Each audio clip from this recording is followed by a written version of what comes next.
All right, everyone. For the most part, even like the Democratic partisans have gotten over the actual election. Like, it's still sour grapes about Trump. They're like, oh, the election wasn't legitimate because of Russia, or Trump is evil, he colluded, he's going to be impeached, stuff like that. But for the most part, they don't hold Hillary Clinton up on a pedestal anymore. But you've got at least one very stupid, I would say brave, but it's really not. There's a line that you cross between being, nobly brave and being very, very stupid.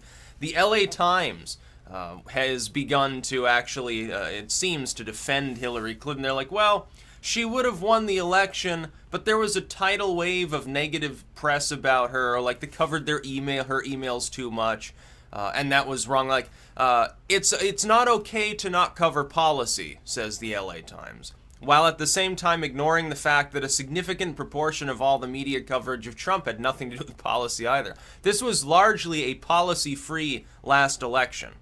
The only main policies were basically all on Trump's side. With Hillary Clinton, there was some vague, like, break the glass ceiling policy. Like, oh, I'm going to hire all women and kick all the penises out of the White House, I guess, was her idea. On the other side, though, you do have, like, very vague sweeping statements of policy instead of anything, more formulaic. You have "Make America Great Again." So it's basically an empty, vacuous slogan that the viewer, that the person seeing and hearing the candidate can fill with whatever you want. Beyond that, it's basically, we're going to build a wall, we're going to deport people and lower taxes and sort of, degrade the regulatory state. And those play well to large, by the way, proportions of the population. Now, the reason why Trump won is because the amount of people that were voting against Hillary Clinton, fundamentally, was larger than those voting against Donald Trump. All of the claims of the media that they were going to make, because they wanted to lash back out at him because he wouldn't give them the time of day and criticize them, so they tried to turn him into a really scary caricature. Meanwhile, those that were intelligent realized, hey, Hillary Clinton is already that and much more, but it wasn't concocted by the media. Look, the Hillary Clinton now twice has blamed the media for, various political defeats. And the media actually handles the Clintons with kid gloves. The entire establishment apparatus loves the Clintons. I think that they still thought that having the Clintons in there would be better for the economy. Like, they actually believed the Krugmans. I think it was fiscal in many cases. It was a combination for the lamestream media, like the LA Times groups, of, hey, our corporate buddies swear up and down that Trump actually will be bad for the economy, which was always a whacked out claim, but, I guess it made sense to certain economic schools of thought at the time. A combination of that, and they're worried because they know he's going to scoop them by going to Twitter. There's no way that President Trump is going to be on the good side of most of the media until two things happen. He decides to stop tweeting anything, and starts going through them again, and number two, he's willing to sit down and have an interview without insulting them. But he's not going to do either, because in this media age, there's no reason to. It wouldn't make sense. He can't reach as many people. He becomes inter-reliant upon others to spin his message in a positive rather than negative direction and backstab him.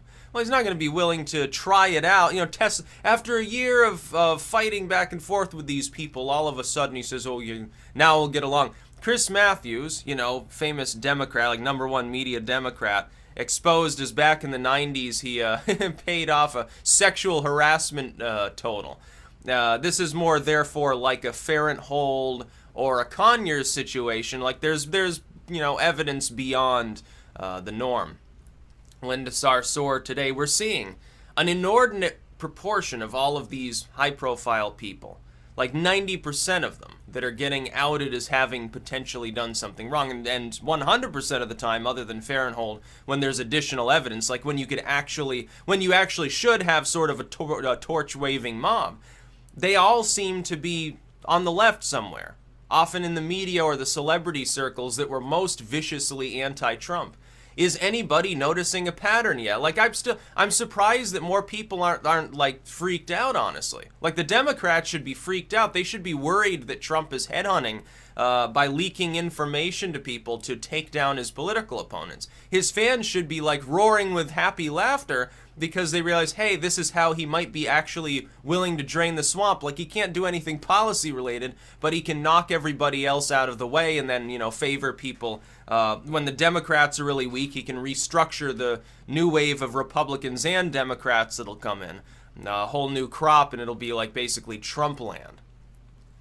Hasn't anybody else thought that this might be how he's going to drain the swamp? Like, policy be damned, he's just going to force people out by digging through their dirty laundry, using data from intel agencies, from agents and people that are actually loyal to him. Doesn't require the Russians. Although maybe it helps. Maybe if you hack the intel agencies using Russian resources, you escape scot-free. Who knows? I don't think so, though. But yeah, the LA Times, they've gone from brave to cowardly. Cowardly in one sense, too. Yeah, I mean, they probably got paid to write this bullshit. They probably got paid by the Clintons somehow. Under the table. Some new investor came up, oh yeah, I've got a couple million Pakistani dollars here that were routed through Saudi Arabia oil funds. They came from the Red Cross before that, and then they were kind of lumped in with a collective fund with the Clinton Foundation. Oh, I don't know where it actually came from. Hint, hint, wink, wink. It's the sort of thing that the Clintons do.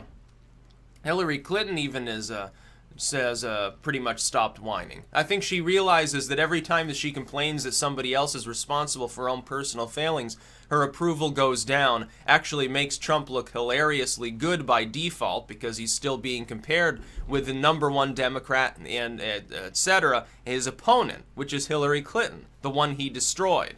And he did. I mean, he robbed the whole fucking Rust Belt from the Democrats. Nobody saw that coming unless they were really, really cerebral during the election. It's very, very funny to see the LA Times do this. Now, there was a time I thought, like years ago, that the LA Times was sort of a libertarian-leaning news outlet.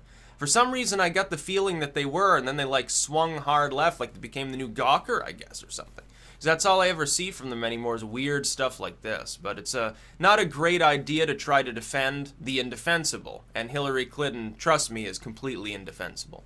That's about all. Peace out.